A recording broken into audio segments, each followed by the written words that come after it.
নমস্কার, আমি অ্যাস্ট্রোলজার রাজীব বাসার। আজকে আমি আপনাদের সামনে নতুন একটা টপিকস নিয়ে আলোচনা করব, যেটা আপনারা যে কোনো ছক বা হাতের রেখা দেখে বুঝতে পারবেন।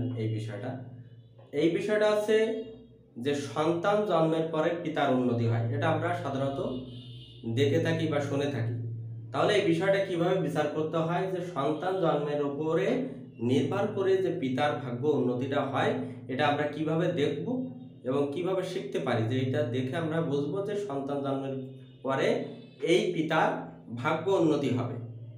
এবং সন্তানের ছক দেখেও বোঝা যায় যে এই সন্তান জন্মের পরে পিতার উন্নতি হবে। এটা আমরা কিভাবে বুঝবো, তার আগে যারা আমার চ্যানেলটিকে দেখছেন, যদি আপনাদের ভালো লেগে থাকে তাহলে অবশ্যই চ্যানেলটিকে সাবস্ক্রাইব করবেন, সেই সাথে লাইক কমেন্ট শেয়ার করবেন। তাহলে বিষয়টা আসি যে সন্তান জন্মের পরে পিতার উন্নতি এটা আমরা কিভাবে বুঝি।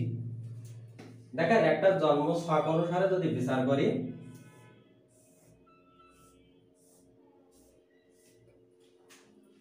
যে লগ্ন যদি আমরা পিতার ছক থেকে বিচার করি, যে এটা আছে পিতার ছক, পিতার ছকে আমরা কিভাবে বুঝবো যে সন্তান জন্মের পরে এই পিতার উন্নতি হবে। তাহলে লগ্ন আছে পিতা, অর্থাৎ সে যে লগ্নে হোক, যদি আমরা পিতার ছক বিচার করি, মনে করেন যে লগ্ন মকর। এখন এইটা হচ্ছে পিতা নিজে,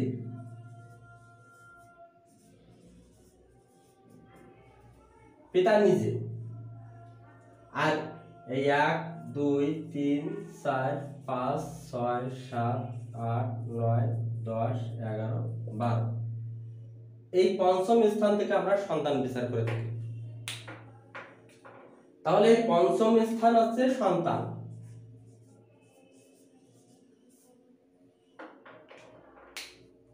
তাহলে এই লগ্নপতি হচ্ছে শনি, আর পঞ্চমপতি আছে শুক্র। তাহলে এই শনি এবং শুক্রের কানেকশনটা এমন জায়গায় হতে হবে যে তাদের সম্পর্কটা ভালো হবে এবং পিতার উন্নতি হবে। তাহলে কিভাবে বুঝবো যে পিতার উন্নতিটা হবে? এই শুক্র শনির কানেকশনটা কোথায় থাকতে হবে? শুক্র শনির কানেকশনটা যদি এই স্থানে থাকে, তাহলে এই সন্তান জন্মের পরে পিতার উন্নতি হবে। যদি এইখানে থাকে শনি শুক্র যোগ, তাহলেও কিন্তু পিতার উন্নতি হবে। যদি এইখানে থাকে শনি শুক্র যোগ, তাহলেও পিতার উন্নতি হবে। যদি দশম স্থানে থাকে, তাহলেও কিন্তু পিতার উন্নতি আছে, যে সন্তান জন্মের পরে পিতার উন্নতি। তাহলে এই যে শনি এবং শুক্রের কানেকশনে এটা কিন্তু তৈরি আছে। এখন যদি আপনার মেষ লগ্ন হয়, তাহলে লগ্নপতি মঙ্গল এবং পঞ্চমপতি রবি, অর্থাৎ রবি এবং মঙ্গলের কানেকশনটা আপনার এরকম নবম, দশম বা একাদশ এদের বা দ্বিতীয় স্থানে কানেকশন থাকতে হবে। তাহলেও কিন্তু আপনার সমস্যা হবে না, বা আপনার পিতার উন্নতি হবে। অর্থাৎ সন্তান জন্মের উপরে পিতার অবশ্যই ভাগ্য পরিবর্তন হবে। অনেক সময় দেখা যায় যে সন্তান জন্মের আগে পিতা অর্থ কষ্ট ভুগছে, বা পিতার কোনো উন্নতি হচ্ছে না, অভাবনাটা লেগে আছে। সেক্ষেত্রে এইরকম যোগ যদি দেখা যায়, পঞ্চমপতির সাথে লগ্নপতির এই কানেকশনটা যদি থাকে, তাহলে কিন্তু তার এই অভাব অনটন বা দুঃখ দারিদ্র থেকে সে অবশ্যই উদ্ধার পাবে এবং ঠিক ভালো পর্যায়ে যাবে, এবং একটা সময় সে নাম যশ প্রতিপত্তি কিন্তু অবশ্যই করাবে। তাহলে এইটা হচ্ছে পিতার জন্মছক থেকে। কিন্তু এইটা যদি তার কন্যা সন্তান কিংবা পুত্র সন্তানের জন্মছক হয়, এটা যদি পুত্রের জন্মছক হয়, তাহলে পুত্রের লগ্ন যদি এটা হয়, তাহলেও কিন্তু একই অবস্থা। তাহলে পুত্রের লগ্ন এখানে শনি, লগ্নের অধিপতি। আর এই নবম স্থান থেকে আমরা জানি পিতার বিচার হয়। তাহলে এখানে লগ্নপতি শনি আর এখানে নবমপতি বুধ, এই শনি প্লাস বুধের কানেকশন যদি আপনার পুত্রের ছকে কিংবা কন্যার ছকে দ্বিতীয় স্থানে, যদি নবম স্থানে, দশম স্থানে এবং একাদশ স্থানে এই কানেকশনটা তৈরি হয়, তাহলে আপনার এই পুত্রের কিংবা কন্যার ছক থেকে আমি বুঝতে পারবো যে পিতার উন্নতি হবে, অর্থাৎ এই পুত্রের জন্মের পরে পিতার উন্নতি হবে যদি শনি বুধ এখানে যুক্ত থাকে, যদি এইখানে থাকে, যদি এইখানে থাকে, যদি লগ্নেও থাকে তাহলেও হয়, আর যদি এইখানে থাকে দ্বিতীয় স্থানে। এই কয়েকটা স্থানে যদি শনি বুধের কানেকশন হয়, যদি পুত্র অথবা কন্যা থাকে, তাহলেও কিন্তু পিতার উন্নতি হয়। অর্থাৎ এই পুত্র বা কন্যার জন্মের পরে পিতার উন্নতি অবশ্যই অবশ্যই হবে।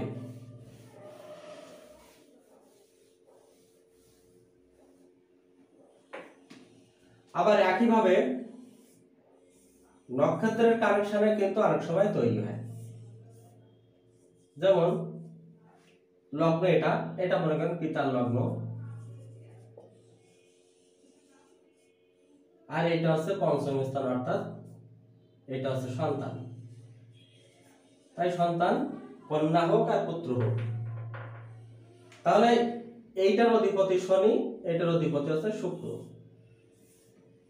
এই শনি এবং শুক্র কানেকশনটা এই নবম, দশম, একাদশ এবং এই দ্বিতীয় স্থানের হতে হবে। এখন মনে করেন কোন ব্যক্তির জন্মছকে শনি আছে এইখানে, শুক্র এইখানে। এই শুক্র যদি আপনার 26 নম্বর নক্ষত্রে, 17 নম্বর নক্ষত্রে থাকে, তাহলে সেও কিন্তু শনির কানেকশন পাচ্ছে, সেক্ষেত্রেও ফল পাবে। আবার দেখা যাচ্ছে এই শনি এইখানে আছে, 26 নম্বর নক্ষত্রে, আর শুক্র আছে এই ঘরে 17 নম্বর নক্ষত্রে। অর্থাৎ শনি আছে শনির নক্ষত্রে, শুক্র আছে শনির নক্ষত্রে। এক্ষেত্রেও কিন্তু দুইজন একই নক্ষত্রে থাকায় সেক্ষেত্রেও এই ফলটা পাবে।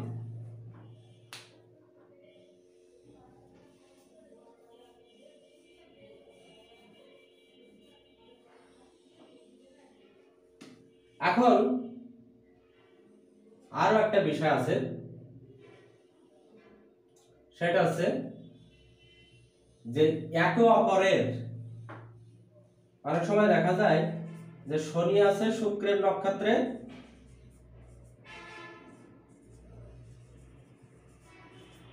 আর শুক্র আছে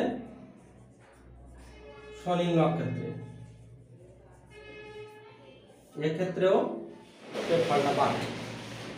অর্থাৎ এখানে নক্ষত্র বিনিময় যোগ, এক্ষেত্রেও কিন্তু আমরা এই ফলটা পাবে। সে ব্যক্তি অর্থাৎ পিতা অবশ্যই ধন সম্পদ লাভ করবে। এখন হাত দেখে আমরা কি করে বুঝবো যে এইটার প্রভাব আমরা পাবো?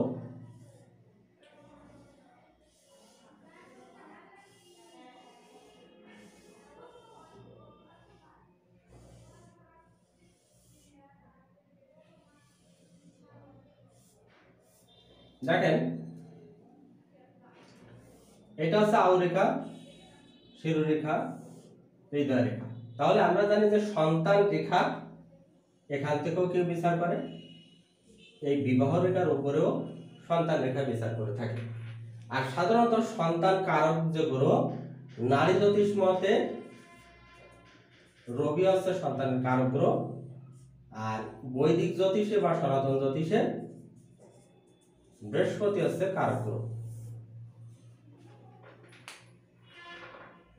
তাহলে এই রবি এবং বৃহস্পতির এই স্থানটাকে অবশ্যই ভালোভাবে দেখতে হবে যে আপনার সন্তান জন্মের পরে পিতার উন্নতি হবে কিনা। যদি মনে করেন এই বিবাহ রেখার উপরে এরকম একটা ত্রিভুজ যুক্ত থাকে, তাহলে কিন্তু আপনার এই সন্তান জন্মের পরে পিতার উন্নতি হবে। যদি বৃহস্পতির ক্ষেত্রে কোনো ত্রিভুজ অথবা চতুর্ভুজ থাকে তাহলে হঠাৎ করে পিতার কিন্তু একটা ভাগ্য পরিবর্তন হতে শুরু করবে এবং একটা পর্যায়ে পিতার কিন্তু উন্নতি হবে সন্তান জন্মের পরে। যদি রবির ক্ষেত্রে এরকম ত্রিভুজ চিহ্ন তৈরি হয় সেক্ষেত্রেও কিন্তু অবশ্যই শুভ ফল পাবে। এবং যদি এরকম মৎস্য চিহ্ন যদি থাকে তাহলে কিন্তু সন্তান জন্মের পরে পিতার উন্নতি হবে।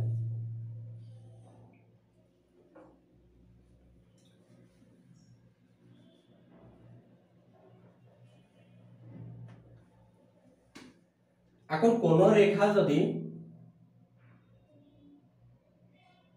এরকম যে রবির ক্ষেত্র থেকে এই রবি রেখা থেকে কোন রেখা যদি বৃহস্পতির ক্ষেত্রে যায় তাহলে কিন্তু সন্তান জন্মের উপরে এটা একটা নির্ভর করে যে সন্তান জন্মের পরে পিতার উন্নতি হয়।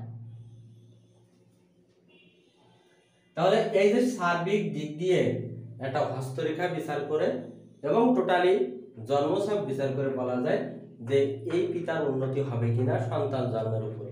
তাহলে আজকের পর্যন্ত যদি আপনাদের ভালো লেগে থাকে তাহলে অবশ্যই চ্যানেলটিকে সাবস্ক্রাইব করবেন, সেই সাথে লাইক কমেন্ট শেয়ার করবেন। সবাইকে নমস্কার।